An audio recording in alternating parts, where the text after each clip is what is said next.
What is up, everybody out there in HeroClix land? This once again is Scott Porter coming at you from Hyper RPG Studios in North Hollywood, California, with a fresh and ready unboxing day of X-Men Xavier's School, the brand new Marvel HeroClix set. I am so excited about this set. I've been so geeky about this set. The X-Men are my absolute favorite of all time as far as comics go. I just love everything to do with the X-Men. I've been with them through thick and thin. I've read every great storyline. I've read every poor storyline. I stuck around in the early 2000s when they were kind of trying to find their way again and make the next step in their evolution, so to speak. I just love the X-Men world. I love how inclusive the X-Men are. It's always been the book that we need. It is awesome. You know, just because somebody's different doesn't mean you have to kick them out or not let them in or treat them differently. Just learn to love and accept them. And I think it's such a cool and powerful thing. I love the X-Men books. I always have. And this set has not disappointed. We have seen a ton of previously unclicked characters. We've seen Generation X. We've seen some new X-Men. We've seen all new X-Men again. We have seen a couple of X-Statix characters, which I didn't expect. They have students and headmasters, so we're getting some old standby X-Men that everybody out there loves. So there's something for everybody in this set. There really is, or has been, throughout these first 3 days. Now, like I said, this is day 3. If you missed this is day 4. If you missed days 1, 2, and 3, please stop this video, go back and watch them. I promise you won't be disappointed. If you're as much of an X fan as I am, you will be over the moon. Okay, that being said, let's just jump right in. 2 more boosters today. Which one are we going to go with? We'll go with this one. This set also has ID cards in it, as you see on the back here. Student ID cards and Headmaster ID cards. We got one. It was Prodigy, one of the new X-Men from the early 2000s. And it was only 3 points. It wasn't 5 points like most of the ID cards are. So, oh, we got a couple of really great headmasters here and one student that I've been waiting for. If you watch the first 3 days worth of videos, you know that I wanted my boy Sean Cassidy to get strong representation in this set. And we've seen a lot of students' lives that he touched, but we hadn't seen him himself. Well, guess what? We have him now. We have a Banshee.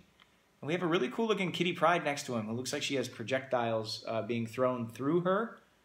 We have Leech, we have Hellion, and we have an Iceman that we've already seen. Man, very excited about this particular pull here. Man, I wanted Hellion really bad. I'm glad that we pulled him here. Leech, I saw Artie yesterday, and I figured we were getting a Leech, and we sure did. Ah, man, whew. These plastic holders are a lot harder to get these guys out of this set around. Wow, this kitty Pryde looks amazing. I can't wait till you guys see her up close. And then, of course, Banshee. So with Generation X, hopefully, you know, yes, I even read X-Core, guys. I even read X-Core. Hopefully he gets the X-Core keyword. I don't know if there is one. There was even a young mutant in the X-Core storyline. Abyss, I think, was his name. And it involves some of his former students. So it's really cool to see Banshee get some love here. A lot of his old pieces are like OP. Let's see if this one is as well. Anyway, let's start with Leech, the little guy. He's probably not going to have a ton to him. He's so little. He's so cute. He's so small and tiny and cute. Hey, hi Leech. I'll put him right next to Artie. Him and his other little buddy there, Morlocks for life. He's got Generation X, Morlocks, Weapon X, and X Factor keywords. That's a lot for Jimmy. That's pretty cool. He's number 24 in the set. He costs 30 points. He's got a trait called Lockdown. Whenever an opposing character would use an effect that allows it to choose standard powers to use, you may first choose a standard power. This turn, that character can't choose that standard power that you chose. Okay, very cool. I think it's just yesterday we saw somebody with the ability to choose someone else's special power or standard power. Was it Sync? I can't remember. Sync can do it. Husk can choose a standard defensive power. So Leech can shut down a lot of people in this set, actually. That's kind of cool.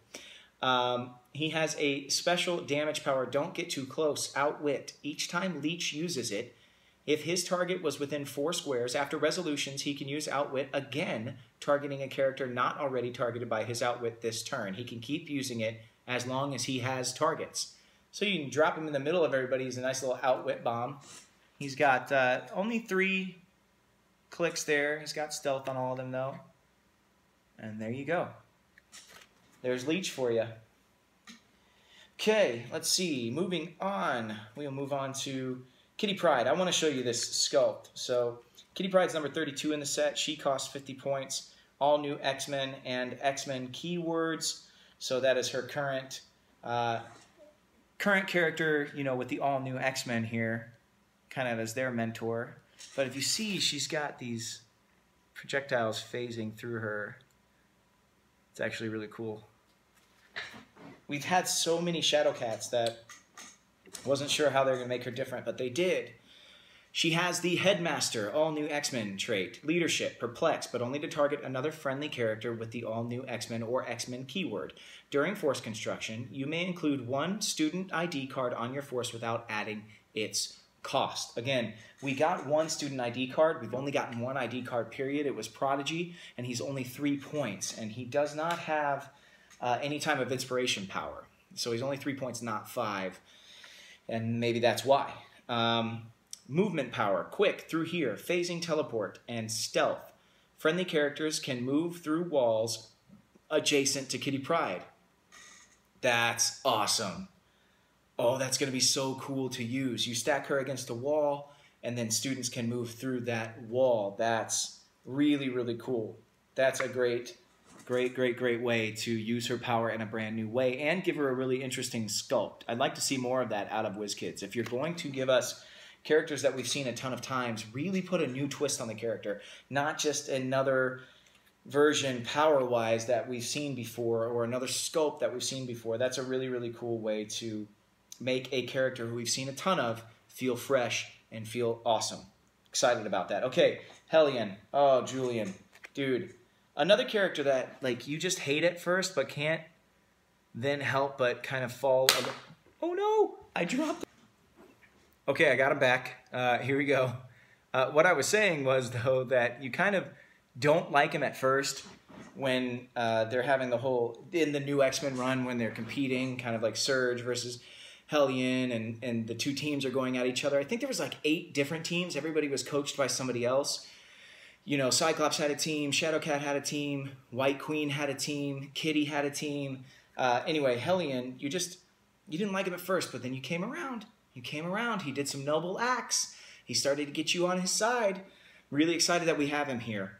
He's got the Hellion's keyword. When this, not keyword, sorry. He's got the Hellion's trait. When this character's attack roll is 10 or more, damage dealt by that attack is penetrating. So I said this before, you always want to roll high, but you especially want to roll high with the Hellions so you get that penetrating damage. He's got the X-Student trait. When this character or an adjacent friendly character's attack roll includes exactly 1/5, that's what it looks like on the die, modify one target's defense -1. He's got a special attack power pushed to the limit, telekinesis.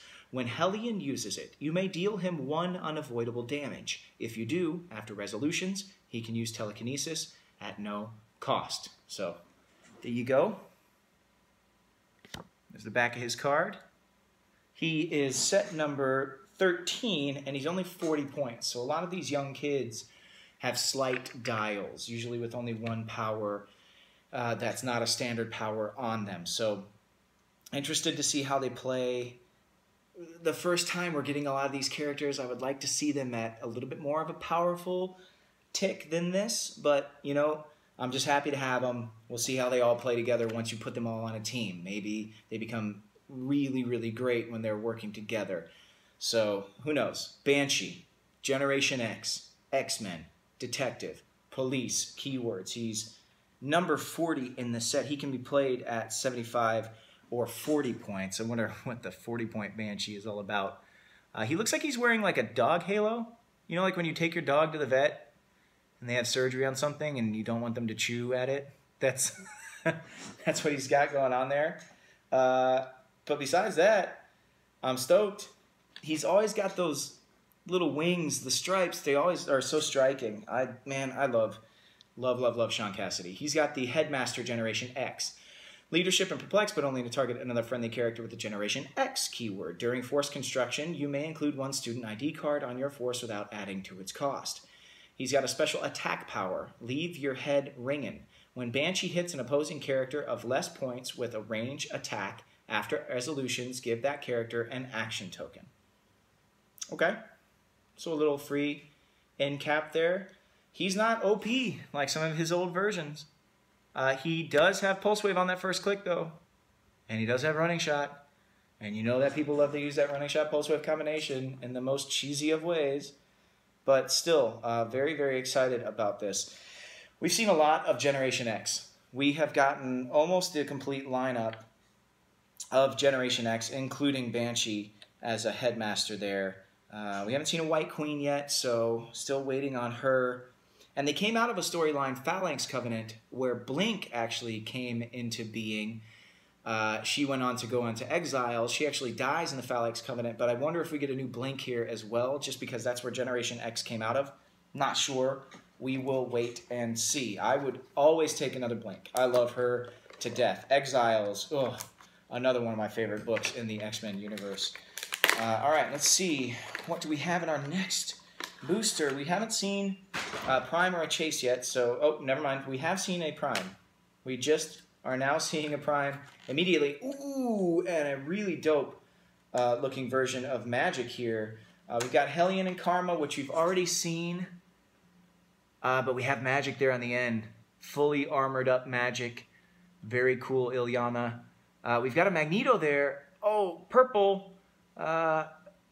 With a red cape there. Kind of looks like a throwback Brotherhood style guy. And then we have Moira in all black with the Prime. I can't for the life of me figure out why we'd have a Moira Prime. Oh, I see it on her card. I can't believe I forgot about that storyline. The Shadow King. Pawn of the Shadow King. Of course. Of course. Man, Muir Island got weird there for a little while. When Multiple Man was there and Guido was there, it got weird a little while there, but I loved it. I love that weird stuff. The X-Men universe is a place where you can get weird, and I buy it. I buy it big time. And, oh, this Magic looks like she's going to be awesome. So, let's see. Set number 7B for the Prime from Moira McTaggart. She is 40 points. It's pretty hefty for Moira. I'll show you this Moira. And the other Moira that we have, she's in her black and yellow suit there. So you see the difference between the two sculpts. This Moira also has a little headband on, a little headband action. The other one doesn't. Nice attention to detail there, WizKids. Moira McTaggart has the X-Men keyword. Pawn of the Shadow King is one of her traits. When an adjacent character uses mind control, they can use it with 3 lightning bolts. Pretty cool. Arena of Death and Science is another trait. Free. Choose a character in a KO area and turn it to its starting click. This game. Choose a standard power that character can use, and Moira McTaggart can use the chosen power until your next turn. That's awesome. And it says choose a character in a KO area and turn to its starting click. So whether or not it's yours or your opponent's, if you lose somebody on your team that's very important that has a power you need, or if you KO another figure from your enemy and you decide that you want to use one of the powers off of the KO'd figures that you just took off the board, you can do that. That's cool. All right. That's cool. She gives 3 lightning bolts. Now, we already saw Karma. I was thinking, well, does she help Karma out? No, Karma already has 3 lightning bolts. We opened her a couple of days ago. Still, pretty cool use of a Prime without going so far that it feels broken. A lot of the original Primes, when they came out, they were just immediate meta because they were also OP. That's cool. That's a really awesome use of a Prime slot. I'm down with it. Moira McTaggart getting her due in X-Men Xavier's school. Now, let's go with this Magneto. I'm going to save fully juiced up Magic for last. This Magneto is, number 23A. Looks like Magneto's going to get a prime there too. Wonder, when I think of Magneto, I think of New Mutants. Let's see. Headmaster, New Mutants, Leadership, Perplex, but only to target another friendly character with the New Mutants keyword. During force construction, you may include one student ID card on your force without adding its cost. Okay, there we go. He is set number 23A. Like I said, he is 50 points. There we go. Not a very long dial. This seems like a kind of underpowered Magneto, but it's a way to get Magneto onto your squad. New Mutants and X-Men are the keywords there. I think the prime is going to be like the all-white suit Magneto. That's what I'm calling. Call my shot. We'll see if it comes out to be. Now we've got Magic with Exiles, New Mutants, and mystical keywords. Oh, I was just talking about the Exiles with Blink, and now we've got this Magic. That's so awesome. Their crazy sword. Oh yeah, so cool looking. She is set number 38. She is 75 points. She's got New Mutants keyword at the beginning of your turn. If this character is adjacent to a friendly character with the New Mutants keyword, you may heal this character 1 click. If you do, friendly characters cannot make attacks this turn. So there's a downside to healing each other. Another trait, what I could become. When magic would be KO'd, roll a d6 and add the number of corrupted tokens. If the result is 8 or more, you may instead replace her with number 58 magic on click number 5. Okay, that was a lot. We're going to read her other powers and see how these corrupted tokens happen. Phasing teleport. She can carry 3 when she carries, give her a corrupted token. There you go. So she can carry 3 figures with her with phasing teleport. When she carries, give her a corrupted token. That's how she gets it one way. She has a special attack power, Soul Sword, Blades Claws Fangs. When magic uses it and damages an opposing character, give her a corrupted token. So 2 different ways for her to gain corrupted tokens. And then if she dies, maybe come back as a different version of magic. So there we go. You know, I was thinking that these X-trainees look an awful lot like magic. So maybe we'll get magic in a costume similar to that, or maybe using that sculpt. Anyway, there you go. Boom. Magic. And that ends day 4 of our awesome unboxing series. I don't know if the unboxing series is awesome, but the set is awesome for sure. X-Men Xavier's School. I am so stoked about the set. We haven't seen a chase. I doubt we're going to see a chase at this point. We got a prime. We got 3 super rares. We've gotten Generation X. We've gotten some Hellions, some new X-Men, some all-new X-Men. We've gotten characters from all different time frames of the X-Men universe, and I am really, really excited about that. It's paying homage all the way back to the very beginning, and then all the way up to now. We did get Kitty Pryde today. I'm wondering if we're going to get a Sprite. That would be a really cool thing to get another version of her. Not that I'm asking for duplicate versions of singular characters, but there's enough difference between Shadowcat now, Sprite, Kitty Pryde, all of those different time frames of her. I think she could deserve it. We've seen X-Statix. We've seen Headmasters, a lot of them so far, so I'm very, very excited. I hope to pull a White Queen at some point. I still really want Dust. Rockslide, I really want Rockslide. I love, love, love that character. Surge, I love Surge. I'd love to see her as well. And some of the kids that were around before M-Day and then everything that happened after that with Stryker and removed from the table. I'd love to at least see a couple of those little characters as well. But there you have it, folks. I'm super excited about this set. This set pre-release will start January the 31st, and then the set will drop properly sometime in February. So contact your local gaming stores and your local comic book shops, and don't get left out in the cold on this particular set. I can't wait to see what we have on day 5. I hope you guys can't wait either. This has been a lot of fun for me. I'll see you guys tomorrow, and until then, may all your rolls be critical hits.